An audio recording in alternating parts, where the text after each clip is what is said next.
যারা গণতন্ত্র বিশ্বাসী এরা চিন্তা করছে ইলেকশনের আগে যদি মুসলমান সন্তানের মধ্যে আমরা বিভিন্ন খাবার নামাজ ছাড়া খাওয়াইতে পারি তাহলে বেনামাজির অন্তরে একটা শয়তানি নূর আছে না নাই?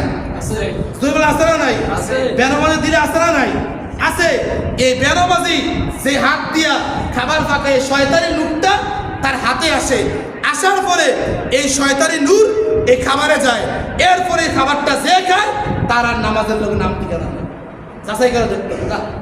ভুল করে আমার করেছি আমি যদি একটা ব্যাখ্যা ভুল করে আমার দেখাইছি তোরা দেখাইয়েন যা দেখাইয়েন তুই ভুল বলছেন। নামাজি বান্দার অন্তরের মধ্যে আল্লাহ পাক রব্বুল আলামিন নূর সৃষ্টি করে দিয়েছে। বেনামাজির অন্তরের ভিতরে শয়তানের নূর থাকে।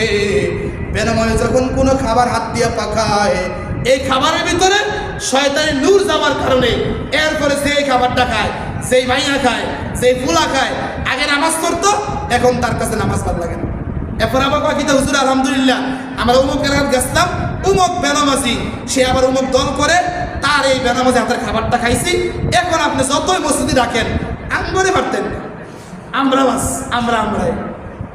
আমরা কিতা আমরাই। এজন্য বলি সামনে ইলেকশন, খিচুড়ির নাম দিয়া, বিরিয়ানির নাম দিয়া, বাদশার নাম দিয়া, বিভিন্ন আর্থিক উপহার নাম দিয়া তোমাদেরকে নিতে যাবে। নৌজওয়ান যুবক পৃথিবী একদিকে যাবে, পুরো আসমান একদিকে যাবে, জমিন একদিকে যাবে। সাবধান যাতে করে তোমাকে নামাজ থেকে বঞ্চিত করতে না পারে, তোমাকে আল্লাহর দিন থেকে বঞ্চিত করতে না পারে, তোমাকে দুনিয়া লোভী করতে না পারে। আমি তো বলছি বিভিন্ন যুবকদেরকে বলি খা ইচ্ছা মতো খা, খা কি করে খা, কি করে খা, কি করে খা, নামাজ পড়ে খা। বিষয়টা বুঝেন নাই? তোমরাও নসিহত করবা। যে সমস্ত এলাকার পার্টিগুলো হইতেছে, হয় না পার্টি ইলেকশন হয়েছিল, হয় না? আমাদের এলাকা আলহামদুলিল্লাহ কম নাই এগুলা, আমরা এলাকায় এগুলো নাই। খাবার ফলান বিভিন্ন কারণে খায়, কিন্তু ইলেকশনের কারণে খাবার আমাদের এলাকায় আলহামদুলিল্লাহ কম।